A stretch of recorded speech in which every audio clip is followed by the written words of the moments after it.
Stupid, ignorant, dim-witted clods! If I want anything right, I've got to do it myself!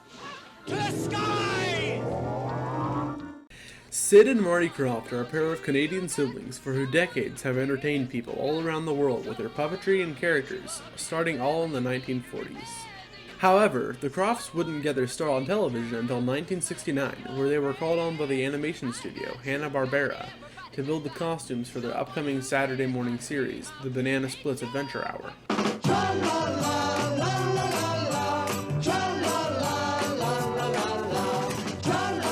It's the Banana Splits Adventure Hour! From here, the Kroffts would create their own television studio in 1969, aptly titled Sid and Marty Krofft's Television Productions.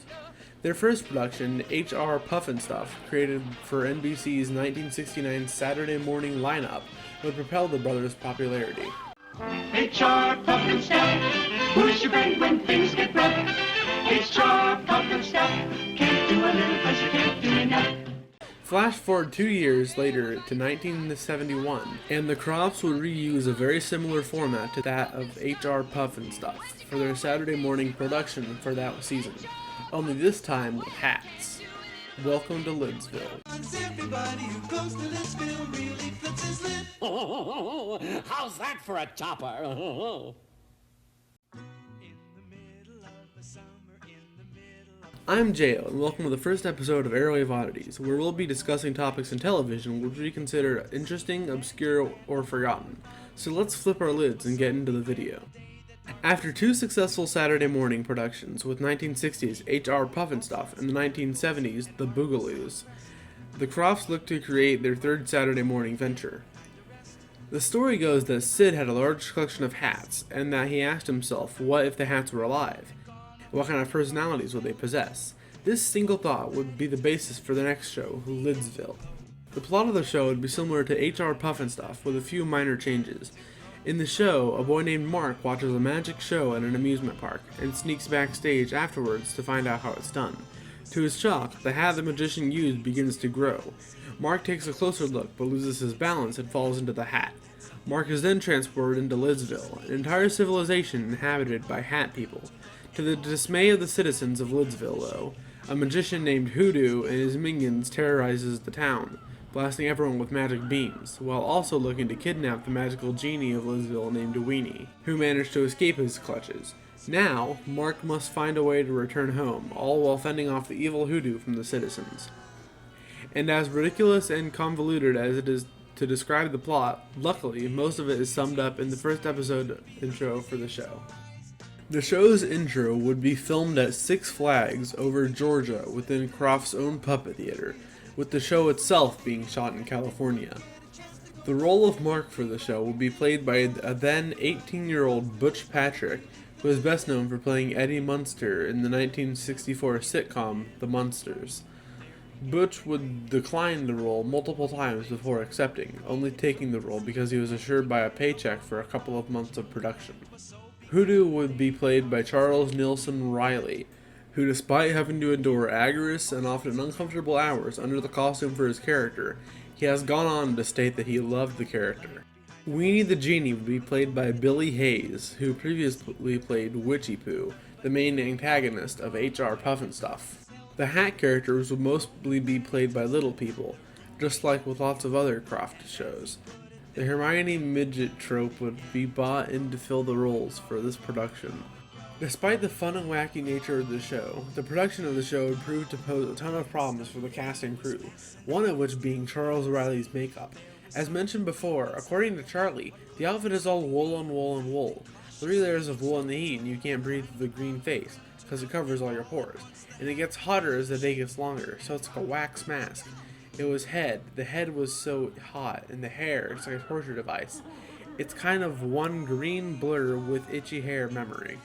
Comfort was also an issue for other cast members, as a lot of them stood under the hot studio lighting in their large costumes, which often have limited visibility and movement, and due to the show needing to maintain good sound quality, the air conditioning in the building had been turned off, which farther worsened the situation. Another challenge the actors faced on set was surprisingly the voice acting. Upon arrival to the studio, many of the actors didn't know which characters they were playing, resulting in a large amount of characters always being on screen at once. This was worsened by the fact that instead of the voice actors dubbing over lines post-production, they were brought in to record their lines live, causing no one to know which character was supposed to be speaking or not. Scripts were also written in advance, and filming at the specific locations all episodes would all be completed at once, which would make the show easier to edit in post-production, but also caused even more unnecessary confusion for the actors, as they didn't know which part of the story they were playing in. I hated it, I hated it, I hated it. I hated every day I went to work, Butch would say on an interview recalling his time on the show.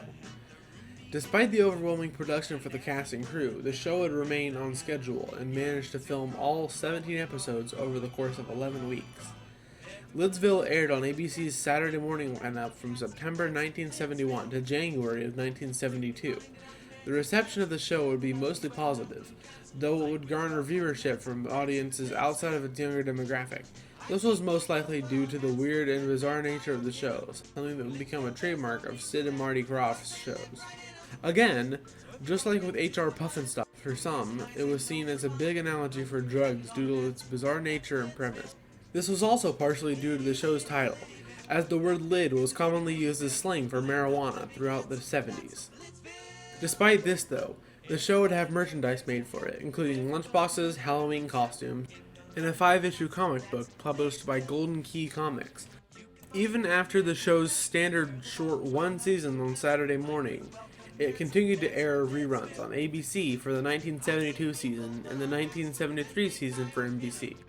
After the show's run, Hoodoo would appear in future Krofft projects, including the ABC Saturday Morning Preview in 1972, the world of Sid and Marty Krofft at the Hollywood Bowl in 1973, and the horror hotel segments of the Krofft Superstar Hour in 1978. Though in all of these projects, the character would be played by Paul Gate instead of Charles Riley. Throughout the 70s, characters from Lidsville and various other Krofft shows would appear in many of the Six Flags park advertising, merchandise, and even as walk-around characters. In 1976, the short-lived amusement park, The World of Sid and Marty Krofft, opened in Atlanta, Georgia. This park would be composed of 4 stories, each themed around a different theme or show, with the third story being themed around Lidsville. Although after 50 plus years in the television industry, Saturday morning shows created by Sid and Marty Krofft have kept a cult following, with Lidsville being one of their notable works. The show has managed to gain multiple DVDs and VHS releases and re-releases throughout the 1990s and the 2000s. In 2011, it was announced that DreamWorks would be creating an animated musical adaptation of Lidsville, with the director Conrad Vernon at the helm and award-winning composer Alan Menken composing the film. The film was reportedly scheduled to be released in 2015, though nothing has come out of it. Despite its stressful and headache-inducing production, as well as the audience insisting that the show relates to drugs, it managed to be enjoyed by millions of people spanning multiple generations partially because of it. Butch Patrick has even gone on to say that despite not enjoying his time on the show, that he looks back on it fondly. "I wish I had appreciated the experience then like I do now," he'd say.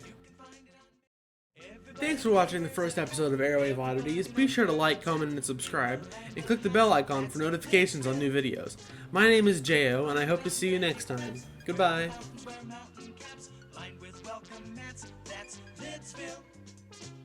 I've seen people put on hats